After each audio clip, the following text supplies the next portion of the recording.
Hi guys, welcome back to my YouTube channel. I am Pratishtha and here I am with another video. So I hope कि आपने जो SSC stenographer 2022 का paper हुआ है उसके expected cut off के videos काफ़ी आ चुके हैं, तो आप वो देख चुके होंगे और अब आपको पता होगा कि आपके मार्क्स के अकॉर्डिंग आपको अब क्या करना है। स्किल टेस्ट की तैयारी करनी है या फिर नेक्स्ट एग्ज़ाम की तैयारी करनी है या फिर दोनों को लेकर चलना है। तो मैं ये अज्यूम कर रही हूँ कि आपको पता है कि आपको क्या करना है। ओके सो और हाँ, मैं इस वजह से इस बार कट ऑफ की वीडियो नहीं ला रही हूँ क्योंकि जो एक्सपेक्टेड कट ऑफ है उसकी वीडियो इसलिए नहीं ला रही हूँ क्योंकि बहुत सारे वीडियोस पहले से अवेलेबल है, काफ़ी अच्छे अच्छे वीडियोस डेटा के साथ अवेलेबल हैं, तो आपको मतलब ये इन्फॉर्मेशन जुटाने में प्रॉब्लम नहीं हुई होगी। इस वजह से कट ऑफ नहीं बता रही हूँ मैं। जो आगे अब आपको करना है उसके बारे में, जो ज़्यादा इम्पॉर्टेंट है उसके बारे में हम आज यहाँ पे बात करेंगे। तो आज इस वीडियो में, जैसा टाइटल से आपको पता है, मैं आपको बताऊंगी स्किल टेस्ट के बारे में। और स्किल टेस्ट में होता है shorthand plus typing test, तो दोनों के बारे में मैं आपको कुछ इम्पॉर्टेंट टिप्स दूंगी कि 2.5 महीने में इस समय आपको क्या चीज़ें करनी चाहिए दोनों को बैलेंस करने के लिए। तो चलिए वीडियो शुरू करते हैं बिना कोई समय गंवाए। सबसे पहले तो मैं ये बात कहना चाहती हूँ कि अगर आपका कोई भी टेस्ट है, यही नहीं कोई भी टेस्ट है, कोई भी एग्ज़ाम है, तो सबसे इम्पॉर्टेंट चीज़ होती है उसके बारे में ऑफिशियल जो इन्फॉर्मेशन पहले से प्रोवाइड की गई है, यानी जो एकदम ऑफिशियल है, किसी यूट्यूब वगैरह से नहीं, एकदम जो ऑफिशियल नोटिफिकेशन है, जो इन्फॉर्मेशन दी गई है, उस पर आपका ध्यान सबसे ज़्यादा होना चाहिए। सबसे पहले आपको उन्हीं इन्फॉर्मेशन को जुटाना चाहिए। जैसे अभी आपका एसएससी स्टेनोग्राफर का टेस्ट होना है, तो इसके लिए एसएससी के जो कैंडिडेट्स कॉर्नर होता है उस पर एक नोटिस है ये स्किल टेस्ट के बारे में कि क्या कैसे कैसे मार्क्स कट होते हैं, कौन से हाफ मतलब मिस्टेक कटती है, कौन से फुल मिस्टेक कटती है। तो इसके बारे में आपको पूरी जानकारी अच्छे से होनी चाहिए। क्योंकि मैं ये बात इसलिए बता रही हूँ क्योंकि जब हम लोग एग्ज़ाम देते थे तो इतनी जानकारी नहीं थी, और जो टीचर्स बता देते थे, जो खुद भी मतलब कभी उन्होंने एग्ज़ाम नहीं दिया है या सीनियर्स हैं, वो बता देते थे कि अरे इस पर भी मार्क्स कट होते हैं, उस पर भी होते हैं। तो वो सब जो मिथ्स थे वो हमारे मन में हमेशा से चलते रहते थे। तो आपके साथ ऐसा ना हो, इसलिए आप जो ऑथेंटिक मतलब जो नोटिस दिए गए हैं, इन्फॉर्मेशन दिए गए हैं, उस पर आपका ध्यान पूरा अच्छी तरह से होना चाहिए। आपको पता होना चाहिए किस पे हाफ मार्क्स करते हैं और मिस्टेक करते हैं और किस पे फुल मिस्टेक कटेंगे, कौन कौन से वो हैं मतलब प्रणालियाँ हैं जो ये स्टेनोग्राफी के लिए मतलब मान्य हैं। ये सारी चीज़ें आपको पहले से ही पता होनी चाहिए, ये सारी जानकारी आपको पहले से ही जुटानी चाहिए। अगर आपने नहीं देखा है तो वो PDF आपको डिस्क्रिप्शन बॉक्स में मिल जाएगा, आप डाउनलोड करके एक बार ज़रूर उसको पढ़ लीजिए ताकि सारी क्लैरिटी आपको आ जाए। दूसरी बात जो मैं कहना चाहती हूँ वो ये है कि जो स्टेनोग्राफी का जो स्किल टेस्ट होता है स्टेनोग्राफर एग्ज़ाम का, उसमें सिर्फ कोई एक चीज़ नहीं टेस्ट की जाती है, कोई किसी एक चीज़ का एग्ज़ाम नहीं होता, उसमें आपका 4-5 चीज़ों का टेस्ट होता है। जैसे पहला तो शॉर्ट हैंड की, उसकी तो आपको मतलब करना ही है। दूसरा टाइपिंग का टेस्ट भी होता है, उसी के साथ मतलब आपको ये भी चेक कर लिया जाएगा कि आपको टाइपिंग आती है या नहीं, या फिर मिनिमम आपकी इतनी स्पीड है या नहीं। तो सोचो एक ही टेस्ट देने से आपको दोनों का ही टेस्ट हो जाता है। थर्ड आपका चेक होता है जो भी आपने लैंग्वेज में चूज़ किया है स्टेनोग्राफी, उस पर्टिकुलर भाषा के स्पेलिंग्स जो हैं उसका भी टेस्ट होता है। आप कभी ये नहीं कर सकते कि आपको शॉर्ट हैंड बहुत अच्छा आता है कि मतलब आप ट्रांसक्राइब तो कर लेते हैं, लेकिन आप जो भी लिखते हैं उसकी उस पर्टिकुलर वर्ड की अगर आप स्पेलिंग गलत लिखते हैं तो कोई फ़ायदा नहीं है उसको ट्रांसक्राइब करने का सही से, क्योंकि आपका मिस्टेक तो उसमें कटेगा ही। तो इसमें आपका स्पेलिंग टेस्ट भी होता है। उसके बाद आपका टेस्ट होता है कॉन्सेंट्रेशन लेवल का, कि आप कोई चीज़ स्पीकर पे सुनकर कितना कैच कर पा रहे हैं, ये भी टेस्ट आपका उसी समय हो जाता है। तो ये सब प्रैक्टिस करके आपको जाना पड़ता है। एक ये स्टेनोग्राफी सिर्फ आसान मतलब इतना नहीं है कि बस शॉर्ट हैंड सीख लिया तो हो गया, कई चीज़ों का आपको इस पर ध्यान देना पड़ेगा। सो नेक्स्ट मैं ये आपको ज़रूर टिप दूंगी कि इस समय 2.5 महीने बाकी हैं और आपके ऊपर बहुत ज़्यादा प्रेशर होगा कि जल्दी जल्दी से स्पीड इंक्रीज़ कर ली जाए, तो आप लोग ज़्यादा ध्यान देते हैं शॉर्ट हैंड पे। टाइपिंग पर किसी का ध्यान नहीं जाता है, यहीं पे आप गलती करते हैं और वहाँ पे जाकर आपको बहुत प्रॉब्लम का सामना करना पड़ेगा। अगर आपकी टाइपिंग का जो स्पीड है वो ठीक नहीं है तो आप भले ही थोड़ा बहुत टाइप कर लेते हो और स्पीड आपकी ठीक ठाक तक आ गई है, ट्रांसक्राइब बहुत अच्छा कर लेते हो, लेकिन अगर वहाँ टेस्ट में जाने के बाद आप पूरा जो भी आपने शॉर्ट हैंड में लिखा है उसको ठीक से आप अगर टाइप नहीं कर पाए तो कोई फ़ायदा नहीं है आपका इतनी मेहनत करने का। इसलिए जितना ध्यान आप इस समय स्टेनोग्राफी पर दे रहे हैं, शॉर्ट हैंड पे दे रहे हैं, उतना ही ध्यान आपको अपनी टाइपिंग जो टाइपिंग स्पीड है, टाइपिंग है, उस पर भी आपको देना चाहिए। और ये मैं ज़रूर सजेस्ट करूँगी कि जब भी आप शॉर्ट हैंड लिखते हैं, जैसे जो आप फाइनल इस समय आप लिख रहे होंगे डिक्टेशन, उसको सीधा ट्रांसक्राइब कीजिए कंप्यूटर पे। उससे आपका क्या होगा कि पूरा एग्ज़ाम का जो प्रैक्टिस है वो आपका हो जाएगा। जो भी आपको वो डिक्टेशन जो है वो आपको बोल रहा है, आप लिखिए, उसको थोड़ा सा कन्वर्ट कीजिए 10 मिनट में, जितना प्रॉपर टाइम मिलता है एग्ज़ाम में उतने 10 मिनट में आप देखिए, पढ़िए और उसके बाद उसको सीधा कंप्यूटर पे टाइप करके ट्रांसक्राइब कीजिए। वो इस तरह से अगर आप प्रैक्टिस करते हैं तो बिल्कुल एग्ज़ाम तरीके का प्रैक्टिस हो जाएगा और आपको वहाँ जाकर भी डर नहीं लगेगा। साथ ही साथ आपको ये भी पता चल जाएगा कि आप कितने टाइम में ये सारा कुछ ट्रांसक्राइब कर पा रहे हैं, तो आप अपनी स्पीड को बढ़ा घटा भी सकते हैं। तो जितना स्टेनोग्राफी को आपको इम्पोर्टेंस देना है उतना ही इम्पोर्टेंस आपको टाइपिंग टेस्ट को भी देना है। अब बात करते हैं कि स्पीड कितनी होनी चाहिए आपकी टाइपिंग की, क्योंकि जो स्टेनोग्राफी का ये स्किल होता है उसमें सिर्फ स्टेनोग्राफी की बहुत ज़्यादा बात होती है कि इसकी इतनी स्पीड होनी चाहिए, हिंदी में इतनी स्पीड चाहिए, इंग्लिश में इतनी स्पीड चाहिए, ग्रेड सी के लिए इतनी स्पीड चाहिए, इस तरह की बातें होती हैं। क्योंकि टाइपिंग के इसमें कोई बात मतलब नहीं है, मिनिमम कोई स्पीड नहीं दिया गया है कि इतने में आप मतलब इतने पे टेस्ट होगा। बट जैसा कि मैंने आपको बताया कि आपका मिनिमम तो एक कोई मतलब होना चाहिए टाइपिंग स्पीड, जिसकी वजह से आप जल्दी फटाफट जो भी आपने शॉर्ट हैंड में लिखा उसको टाइप करके ट्रांसक्राइब कर सकते हैं।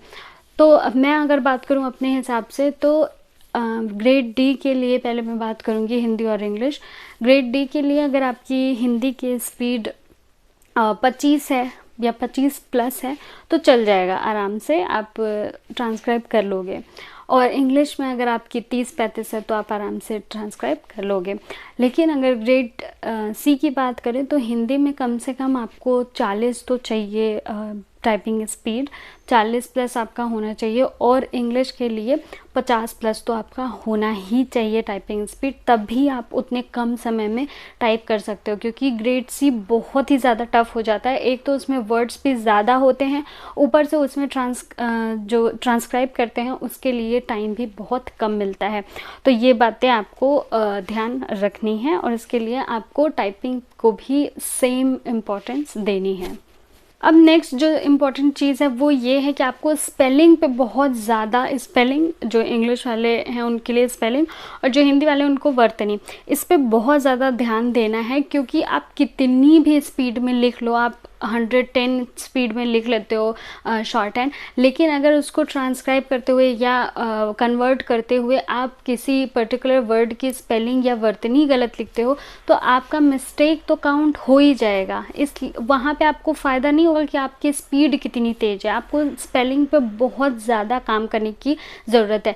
ये मिस्टेक मैं इसलिए एड्रेस कर रही हूँ और मतलब इन दूसरे तीसरे पॉइंट में इसलिए एड्रेस कर रही हूँ क्योंकि ये बहुत ही कॉमन मिस्टेक है और जिसे आप सिली मिस्टेक कहते हैं वो भी आप कह सकते हैं इसको।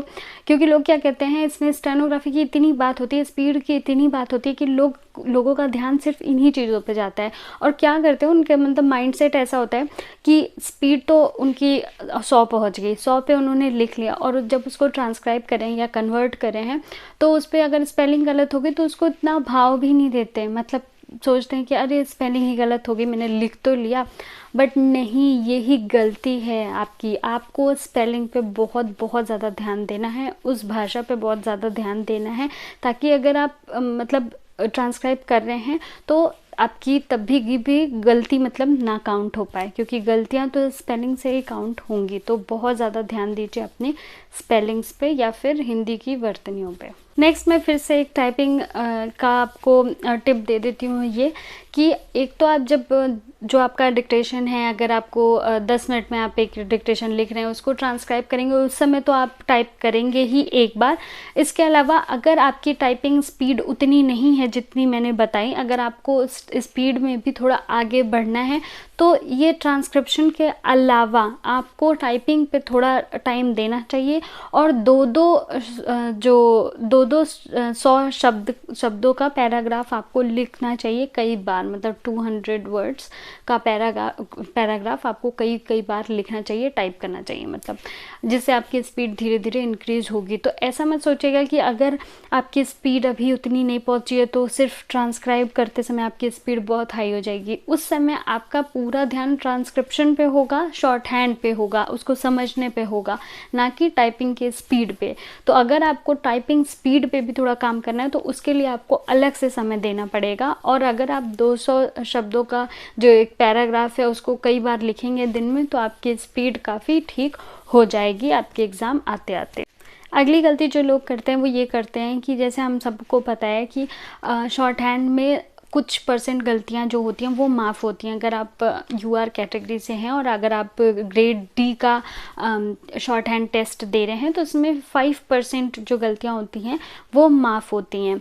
अब लोग क्या करते हैं, जब प्रैक्टिस कर रहे होते हैं कोचिंग में या अपने घर पे, तो वो क्या करते हैं उस 5% को इंक्लूड करके अपना जजमेंट करते हैं। मतलब जब अपना कॉपी चेक करते हैं अगर 5% से कम मिस्टेक है तो बहुत खुश हो जाते हैं कि अरे वाह 5% से कम ही तो आ रहा है, मतलब ठीक है, ठीक ठाक है और मैं लिख लूँगा, 5% तो कम ही हो जाएंगे। ऐसा आपको प्रैक्टिस के दौरान बिल्कुल नहीं करना है। आपको ट्राई करना है कि आपकी 1% भी मिस्टेक नहीं हो, इस पर आपको काम करना है। आराम नहीं करना है कि अच्छा 5% के मिस्टेक के अंदर ही तो हो रहा है तो कोई बात नहीं मैं कर लूँगा, ये आपको बिल्कुल नहीं करना है। अगर ऐसी चीज़ें हो रही हैं तो उसको आप अच्छे से इम्प्रूव करने की कोशिश कीजिए। अगर आपकी स्पेलिंग में गलत हो रही है, मतलब स्पेलिंग आपका गलत हो जा रहा है, कहीं पंक्चुएशन गलत हो जा रहा है, तो इस पर देखिए, टाइम दीजिए और उसको इम्प्रूव कीजिए। 1% से ऊपर आपकी गलती नहीं आनी चाहिए आपके प्रैक्टिस के समय, क्योंकि यहाँ घर पर लिखना और कोचिंग में लिखना इज़ वेरी डिफरेंट कि वहाँ एग्ज़ाम में लिखना, वहाँ पे आप पर बहुत ज़्यादा प्रेशर होता है, मतलब आपको डर सा लगेगा, नर्वसनेस होती है। तो ये बहुत सारे फैक्टर्स हैं जिसकी वजह से आपका एग्ज़ाम ख़राब हो सकता है। इसलिए आपको तैयारी बिल्कुल टॉप लेवल की लेकर जानी है और वहाँ पे आप एकदम आराम से तभी लिख पाओगे। तो हमेशा कोशिश कीजिए कि आपका जो यहाँ पे प्रैक्टिस के समय ट्रांसक्राइब करने पे जो गलतियाँ आ रही हैं वो 1% से ज़्यादा नहीं होनी चाहिए। ये मैं सारे कैटेगरीज की बात कर रही हूँ। नेक्स्ट जो गलती लोग करते हैं वो ये है कि आप अपने आप को कोचिंग में या फिर घर पे आसपास लोगों से कंपेयर करते हैं और बेइज्जती महसूस करते हैं अगर आप नहीं लिख पा रहे हो उतना। तो जैसे अगर मान लीजिए आपका और आपके फ्रेंड का दोनों का ही शॉर्ट हैंड का टेस्ट होना है और आपका फ्रेंड बड़ी तेज़ी से लिख लेता है और मतलब लोग उसकी तारीफ़ कर रहे हैं और आप इस डर से कि लोग आपकी बुराई करेंगे या फिर उसकी ही तारीफ़ करेंगे, इस डर से आप भी दिखाने का मतलब नाटक करते हो कि मैंने भी पूरा लिख लिया है, कहीं से कॉपी कर लोगे या फ्रेंड का ही देख लोगे या फिर सोचोगे कि कॉपी ही नहीं चेक कराता हूँ, बच जाता हूँ ताकि बेइज्जती ना हो। अगर आपकी भी मेंटालिटी ऐसी है तो आप अपने ही पैर पे कुल्हाड़ी मार रहे हैं। ये चीज़ें मैं इसलिए पॉइंट आउट करी हूँ क्योंकि ये खुद मेरे आसपास हुई चीज़ें हैं जो मैंने देखी हैं और अभी भी मेरी सिस्टर भी तैयारी कर रही है तो उसके भी आसपास मैं ये सारी चीज़ें देखती हूँ। ये बिल्कुल भी आपको नहीं करना है, बेइज्जती भूल जाइए। एक बिल्कुल जब आप कोई चीज़ पढ़ रहे हैं या तैयार कर रहे हैं तो बिल्कुल आपको बच्चों जैसा सीखना है। अगर आपसे गलती होती है तो आराम से उस गलती को एक्सेप्ट करके उसको सुधारिए कि अगले में आपको जब आप एग्ज़ाम देने जाएं तो आपको एकदम स्मूथली आप एग्ज़ाम दे दें और आपसे कोई गलती नहीं हो। यहाँ पे अगर आप राजा बनने की कोशिश करेंगे कि मुझे तो सब आता है तो फिर वहाँ पे आप बेवकूफ़ बनकर ही आएंगे। तो किसी से कंपेयर मत कीजिए कि वो जल्दी लिख लेता है, मेरी तो बेइज्जती हो जाएगी अगर मैंने नहीं लिखा, या उसका तो बस इतना ही मिस्टेक आया, मेरा ज़्यादा आ रहा तो चलो कॉपी नहीं चेक कराता हूँ। ये मत कीजिएगा, अपने साथ ऑनेस्ट रहिए, बहुत अच्छे से कॉपी चेक कीजिए, एक एक बिंदी जो होती है उसको भी चेक कीजिए। साथ के साथ आपको जो PDF में पढ़ने मिलेगा जो मैंने नीचे लिंक दिया हुआ है कि इंग्लिश में पंक्चुएशन यहाँ पे चेक होता है कि हर सेंटेंस का जो फर्स्ट लेटर है उसको कैपिटल में लिखना होता है। तो यहाँ पे ऐसे पंक्चुएशन का भी ध्यान आपको रखना पड़ेगा। तो वो सारी चीज़ें भी आप प्रैक्टिस करते समय ध्यान रखें और बिल्कुल ऑनेस्टली अपनी कॉपी चेक करवाएं एक एक बिंदी के साथ, ठीक है। तो ये ज़्यादा ज़रूरी है। तो बेइज्जती भूल जाइए, बच्चे बन जाइए बिल्कुल कि आपको कुछ नहीं आता है, और सीखने के लिए बिल्कुल तैयार रहिए, अपना दिल खोल के सीखिए, क्योंकि यहाँ सीखेंगे तो वहाँ पे आपको आराम रहेगा। इसी से मिलता जुलता पॉइंट ये भी है कि आप सिखाइए तो ज़रूर लोगों को, मतलब लोग अगर आपको तेज़ समझते हैं बहुत कि आपका शॉर्ट हैंड बहुत अच्छा है और आपसे लोग आते हैं पूछने के लिए, तो आप लोगों को सिखाते हैं, बहुत अच्छी बात है।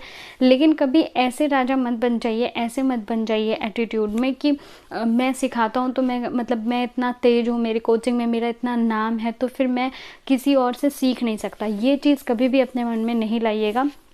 जितना हो सकता है उतना आप दूसरों से उनके जो वो आउटलाइन बना रहे हैं वो सीखने की कोशिश कीजिए। हो ऐसे बहुत सारे आपको वर्ड्स मिलेंगे जो आप थोड़े बड़े बनाते होंगे, लोग थोड़े छोटे बनाते होंगे, भले ही उनको आपसे कम शॉर्ट हैंड आती होगी, लेकिन कुछ वर्ड्स आपको ऐसे मिल जाएंगे जो वो ट्रिक से बनाते होंगे, उन सब में आपको बहुत बहुत फ़ायदा हो सकता है।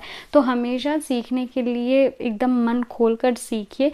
जहाँ भी आपको दिख रहा है कि हाँ यहाँ पे मैं सीख सकता हूँ, कोई आपसे छोटा हो बड़ा हो कुछ कोई भी हो, उससे आप ज़रूर सीखिए, जिससे आप जो वर्ड्स हैं, जो आपका आउटलाइन है, उसको छोटे से छोटा बना सकें। मतलब आपकी कोचिंग में अगर 15 लोग हैं तो आप देखिए कि एक पर्टिकुलर शब्द को सबसे छोटा कौन बनाता है और उसको प्रैक्टिस कीजिए ताकि आपकी स्पीड काफ़ी इंक्रीज़ हो सके। देखिए आपके पास टाइम वेस्ट करने का तो टाइम बिल्कुल भी नहीं है, तो बिल्कुल भी किसी भी चीज़ में बिल्कुल टाइम वेस्ट मत कीजिएगा। 2.5 महीने कुछ नहीं होते हैं, यूँ निकल जाएंगे, आपको पता भी नहीं चलेगा। शॉर्ट हैंड काफ़ी टफ़ होती है, मतलब लोग बोलते होंगे कि इजी है, ये है वो है, लेकिन एक समय में सभी लोग रो देते हैं। तो मतलब ये टफ़ मान के चलिए, आपको इसमें बहुत ज़्यादा मेहनत करना पड़ेगा। 2.5 महीने की मेहनत है, अपने आप को जी जान से लगा दीजिए और टाइम वेस्ट मत कीजिए। टाइम ऐसे आपको यूटिलाइज़ करना है कि बीच बीच में आपको जो भी टाइम मिल रहा है उसमें आप ग्रामर या शब्द चयन ये सारी चीज़ें की प्रैक्टिस कीजिए। जैसे आप मान लीजिए कोचिंग गए और अभी सर के आने में, टीचर के आने में या फिर बाकी बच्चे के आने में अभी 10-15 मिनट का समय, तो ये नहीं कि बैठ के गप मार रहे हैं, ये मत कीजिए। इसकी जगह पे आप ग्रामर जो हैं उसकी प्रैक्टिस कर सकते हैं, और कोई आउटलाइन है जो आपको बहुत दिन से याद नहीं हो रहा है उसको कई बार लिख सकते हैं। तो ये सारी चीज़ें उन गैप्स में कीजिए, जितना भी आपको गैप्स मिल रहे हैं उसमें ये सारी चीज़ें आप सीखते रहिए। सिर्फ और सिर्फ शॉर्ट हैंड को मतलब आसपास रखिए, ये नहीं कि बैठ के बातें करने लगे या आने जाने में बहुत ज़्यादा टाइम वेस्ट कर रहे हैं। अगर आप ये सारी चीज़ों को बीच बीच में यूज़ करेंगे तो आप जो ऑर्डिनरी लोग हैं उनसे काफ़ी आगे चले जाएंगे और आपका एग्ज़ाम भी काफ़ी अच्छा हो जाएगा। अगली चीज़, हमेशा आप ये याद रखिए कि आपको पैनिक नहीं होना है, क्योंकि ये जो प्रोसेस होता है जैसे मैंने बताया काफ़ी टफ़ होता है। कोई कितना भी कहे, शॉर्ट हैंड एक अलग स्किल है, इसको सीखने में काफ़ी मेहनत लगती है। बहुत कम परसेंटेज में ऐसे लोग हैं जिनको शॉर्ट हैंड बिल्कुल पसंद है कि वो लिखते हैं तो उनको मज़ा आता है, ऐसे बहुत कम लोग हैं। तो ज़्यादातर ये मानिए कि 99% लोग ऐसे हैं जिनको रोना आता है एक स्पीड में लिखने के लिए, मतलब कि बार बार वही चीज़ लिखना, दिन रात वही चीज़ लिखना, और जब नहीं लिख पाना तो पैनिक करना, ये सारी चीज़ें बहुत ही नॉर्मल है। रो देना पड़ता है इस तैयारी के लिए, स्पीड बढ़ाने के लिए। तो बस बिल्कुल आपको पैनिक नहीं होना है, ये समझना है कि ये बहुत बहुत नॉर्मल चीज़ें हैं। और ये भी आपको ध्यान रखने की ज़रूरत है, ये बहुत लोगों का क्वेश्चन ये आता है कि मेरा इतने महीने से 60 हो गया, ऊपर नहीं बढ़ रहा है, या फिर कुछ लोगों का ऐसा भी क्वेश्चन आता है कि मैं कल 60 लिख ले रहा था तो अभी आज 70 क्यों नहीं लिख पा रहा हूँ। तो हमेशा ये याद रखिए कि 60, देखिए 0 to 60 पहुँचने में आसान होता है, वो आप धीरे धीरे जैसे जैसे शब्द लिखना शुरू करते हैं आप 60 पे आराम से पहुँच जाएंगे, आपको प्रॉब्लम नहीं होगी। लेकिन 60 से 70, 70 से 80, 80 से 90 और 90 से 100 ऐसे बढ़ने में आपको आपको बहुत बहुत मेहनत करनी पड़ती है। मतलब जितना ही ऊपर आप जाएंगे उतना टफ होता रहेगा उस स्पीड को बढ़ाना। तो आपको कुछ कुछ चेंजेस हमेशा करने रहेंगे कि मतलब ठीक है अभी और शब्द थोड़े कम बनाता हूँ, कुछ ट्रिक यूज़ कर लेता हूँ, थोड़ा और तेज़ हाथ चलाना पड़ेगा। ये सारे ट्रिक्स आपको अपने हिसाब से यूज़ करना पड़ेगा। पैनिक नहीं करना है। ये जानिए कि टाइम लगता है, 60 से 70 आने में टाइम लगता है। एटलीस्ट आपको 5-6 दिन का समय लगेगा ही लगेगा 60 से 70 आने में। 60 आप बहुत फ्लुएंट जब 5-6 दिन लिख लेंगे तब आप 70 पहुंच पाएंगे। तो इसलिए धैर्य नहीं खोना है आपको, पेशेंस रखिए, आराम आराम से। ये नहीं कि आज 60 लिखा तो कल 70 क्यों नहीं लिख पा रहा हूँ, आज 70 लिखा तो कल 80 क्यों नहीं लिख पा रहा हूँ, ये मत कीजिएगा। 5-6 दिन का आराम से एक स्पीड पे टाइम दीजिएगा। 5-5 वर्ड्स का जो स्पीड है वो इंक्रीज़ कीजिएगा। 60 से 65, 65 से 70 ऐसे इंक्रीज़ कीजिएगा। और हाँ, आपको बहुत दर्द होगा कि बाप रे क्या करना पड़ रहा है, सह लीजिएगा, क्योंकि 2.5 महीने की बात है। उसके बाद तो आपकी मतलब किस्मत खुल जानी है। तो बस ये सोच लीजिए कि जितने भी कष्ट हैं वो 2.5 महीने तक हैं। 2.5 महीने सारे कष्ट झेल लीजिए, बहुत अच्छा कुछ हो जाएगा आपके साथ। लास्ट में मैं आपको ये बताना चाहती हूँ कि जो रियलिटी है कि मुझे लगता है सिर्फ शॉर्ट हैंड या जो भी गवर्नमेंट एग्ज़ाम होते हैं उसमें एक शॉर्ट हैंड का जो पेपर होता है, स्टेनोग्राफर का जो पेपर होता है एसएससी का, वो ऐसा है एग्ज़ाम है जिसमें आप लिटरली अपनी कलम से या पेंसिल से अपनी किस्मत लिखते हो। अगर वो आपने मतलब जो आपको पेंसिल से लिखना है वो लिख दिया तो बस आपकी किस्मत पलट जाती है। आज आप स्टूडेंट हो, कल को आप एक गवर्नमेंट एम्प्लॉय बन जाते हो। तो ये लिटरली ये चीज़ इसमें काम करती है। तो इस मौके को आप बिल्कुल भी मत जाने दो। उस पेंसिल की बहुत इज्जत कीजिए, उस पर बहुत मेहनत कीजिए, ये आपकी किस्मत पलट कर लिख देगा। और आज आप जहाँ हैं, आप मतलब हो सकता है आप भी किसी कैमरे के सामने ऐसे बैठे रहें या फिर नोट गिन रहे हो। तो ये सारी फैंसी चीज़ें और मतलब जो भी चीज़ें जो आपने सोची हैं वो पूरी हो जाएंगी। तो आई होप कि आप इतनी मेहनत करें कि उसी पेन या पेंसिल से अपनी किस्मत ज़रूर लिखें। तो आई होप कि आपको इसमें कुछ टिप्स मिले होंगे। मैंने इस तरीके से इसलिए बताया है क्योंकि ये मैं मान के चल रही हूँ कि अभी आपने शॉर्ट हैंड शुरू नहीं किया है, आपको अच्छी खासी शॉर्ट हैंड आती है, अब आप स्पीड पे काम कर रहे होंगे। तो जो लोग स्पीड पे काम कर रहे हैं उनको मुझे ज़्यादा टिप्स देने की ज़रूरत नहीं है। ये सारी टिप्स उनके लिए काफ़ी हद तक होगी कामगर। और अगर आपको कोई भी क्वेश्चन अभी भी है तो आप कमेंट बॉक्स में पूछ सकते हैं, मैं ज़रूर रिप्लाई करूँगी। क्योंकि आपका 2.5 महीने में एग्ज़ाम है तो मैं कोशिश करूँगी कि आपके जितने भी जेन्युइन क्वेश्चंस हैं उन सब का रिप्लाई कर दूँ, ताकि आपके जो सिलेक्शन है उसमें कोई रुकावट नहीं आए। और आप कोई और कौन सा वीडियो देखना चाहते हैं वो भी बताइए। अब नेक्स्ट तो मैं ये बताऊंगी कि सीबीटी और स्किल टेस्ट दोनों को जिनको लेकर चलना है उनको कैसे मैनेज करना है, उस पर वीडियो आने वाली है, जल्दी आ जाएगी। तो बताइए कमेंट बॉक्स में कि ये वीडियो आपको हेल्पफुल रहा या नहीं रहा, और आगे आपको कौन से कैसे वीडियोस चाहिए। साथ के साथ अगर आपके कोई भी क्वेश्चन है तो आप कमेंट बॉक्स में पूछ सकते हैं। तो चलिए मिलते हैं नेक्स्ट वीडियो में, तब तक के लिए नमस्कार और ऑल द वेरी बेस्ट।